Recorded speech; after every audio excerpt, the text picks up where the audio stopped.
Hey everyone, welcome to my channel. तो ये है हिंदी ग्रामर ऑफ क्लास 3 और इसमें हमारे पास कंटेंट्स कुछ इस तरीके से हैं और इस चैप्टर इस बुक को हम कंप्लीट करने वाले हैं।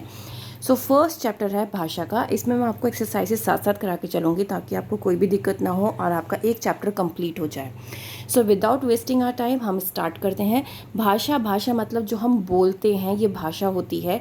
ठीक है, अब आप खुद सोचिए, आप बचपन से अगर इंडिया में रहे हैं तो इंडिया में बहुत अलग अलग तरह की भाषा बोली जाती हैं। ठीक है ना, अलग अलग तरह की भाषाएं बोली जाती है और जो भाषा हमारे माँ बाप बोलते हैं वो भाषा हम सबसे जल्दी सीखते हैं।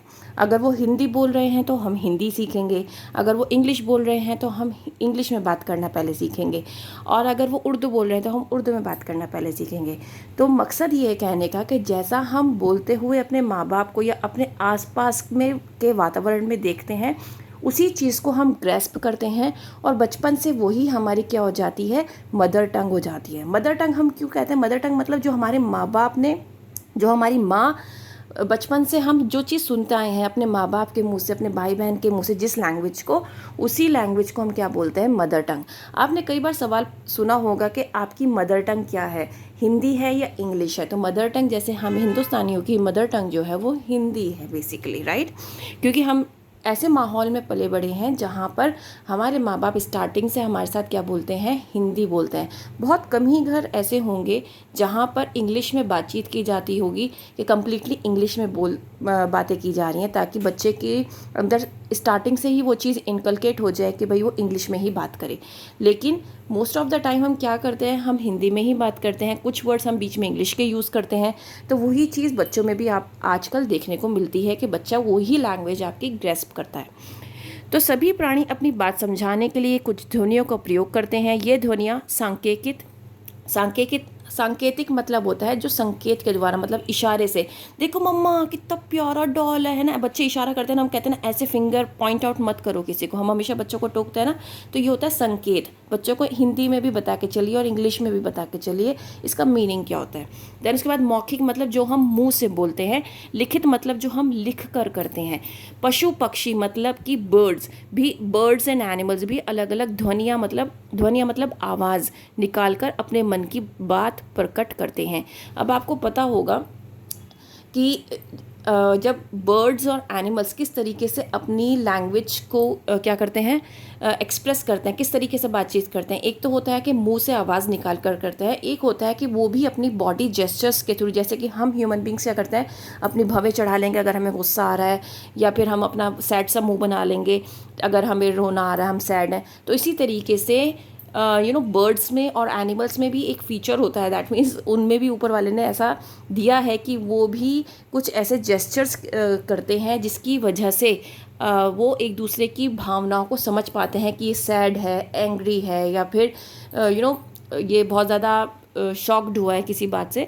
तो जिस तरीके से ह्यूमन बींग्स के पास कुछ जेस्चर्स होते हैं, उसी तरीके से एनिमल्स और बर्ड्स के पास भी होते हैं अपनी बातों को समझाने के लिए। लेकिन उसे भाषा नहीं कहते हैं। भाषा केवल मनुष्य बोलते हैं। भाषा कौन बोलता है? सिर्फ हम इंसान बोलते हैं। और अगर हम पशु पक्षी की बात कर रहे हैं तो वो क्या कर रहे हैं, सिर्फ आपस में बातचीत करते हैं। इन चित्रों को देखिए और पढ़िए। किसी तालाब में एक कछुआ रहता था। तो ये कौन कर रही है? दादी माँ बच्चों को कहानी सुना रही हैं कि किसी तालाब में एक बच्चा रहता था। तो कहानी सुना रही है, दैट मीन्स ये मौखिक भाषा का यूज़ कर रही हैं, मुंह का यूज़ कर रही हैं। ठीक है। माँ मुझे भूख लगी है, बेटा बोल रहा है, बच्चा माँ से बात कर रहा है, कहता है माँ मुझे भूख लगी है, दैट मीन्स ये क्या कर रहा है, मौखिक भाषा का यूज़ कर रहा है। भव्या पुस्तक पढ़ रही है, मतलब पढ़ना, किसी चीज़ को देखकर पढ़ना, बोलना नहीं है।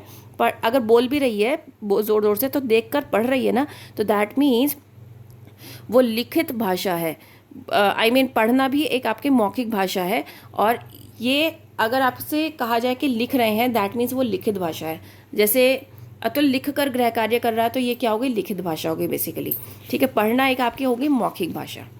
हम सभी सुनकर, बोलकर, पढ़कर या लिखकर अपनी बात दूसरों तक पहुंचाते हैं। तथा दूसरों की बात जानते हैं, उसे ही हम क्या कहते हैं, भाषा कहते हैं। अपनी बात को एक दूसरे तक पहुंचाने के लिए हम जिस साधन को अपनाते हैं उसे हम क्या कहते हैं, भाषा कहते हैं। भाषा के दो रूप हैं, मौखिक और लिखित। मौखिक मतलब जो हम मुंह से बोलते हैं, बोलकर अपनी बातों को दूसरे तक पहुंचाते हैं और सामने वाला सुनता है, दैट मीन्स योर मौखिक भाषा। लिखित भाषा मतलब हम लिख कर दूसरों तक पहुंचाते हैं और दूसरा उसको क्या करता है, पढ़ता है, तो वो क्या हो गई आपकी लिखित भाषा। तो जो आपकी पढ़ने वाली भाषा होती है वो लिखित और मौखिक दोनों में ही आती है, क्योंकि आप उसमें लिखते हो पहले तो वो लिखित हो गई, जब आप उसको पढ़ रहे हो दैट मीन्स वो क्या हो गई, आपकी मौखिक भाषा हो गई। देन सभी देशों की अलग अलग भाषाएं होती हैं, जैसे कि चीन की चीनी है, जापान की जापानी है। भारत में भी अनेक भाषाएं बोली जाती हैं, जैसे कि मैंने आपको स्टार्टिंग में बताया। कुछ के नाम हैं हिंदी, पंजाबी, तमिल, गुजराती, मराठी आदि। आदि मीन्स एक्सेट्रा। भारत में सबसे अधिक बोले जाने वाली भाषा हिंदी है, सबसे अधिक हिंदी होती है और इसीलिए हिंदी जो है हमारी राजभाषा है। हमने इस चैप्टर में क्या सीखा, जिसके द्वारा हम अपनी बात एक दूसरे तक पहुंचा सकते हैं, हम उसे क्या कहते हैं, भाषा कहते हैं। भाषा के दो रूप हैं, मौखिक और लिखित। सुनकर और बोलकर समझी जाने वाला भाषा को हम मौखिक भाषा कहते हैं। पढ़कर और लिखकर समझी जाने वाली भाषा को लिखित भाषा कहते हैं। कभी कभी संकेतों द्वारा भी अपनी बात दूसरों को समझाई जाती है। अब हम इसकी वर्कशीट कर लेते हैं। जिन कामों के लिए भाषा की ज़रूरत है उन पर टिक सही का निशान लगाइए। सोने के लिए भाषा की ज़रूरत है, नहीं है। पढ़ने के लिए है, बिल्कुल है। दौड़ने के लिए नहीं है। बात करने के लिए बिल्कुल है। खाने के लिए नहीं है और लिखने के लिए ज़रूर है। नाउ सही शब्द चुनकर खाली स्थान भरिए। अपनी बात को एक दूसरे तक पहुंचाने के लिए हम भाषा का प्रयोग करते हैं। बोलकर अपनी बात दूसरों तक पहुंचाना भाषा का मौखिक रूप है। भाषा के दो रूप हैं, मौखिक और लिखित। मम्मी जी की कविता लिखना भाषा का लिखित रूप है। भारत में अनेक भाषाएं बोली जाती हैं। ठीक है, इस तरीके से आपका ये फर्स्ट चैप्टर कंप्लीट हो जाता है। उम्मीद करती हूँ आपको समझ में आया होगा और आपके लिए बहुत ज़्यादा हेल्पफुल भी रहेगा। If yes please like share and subscribe. That's all, thank you.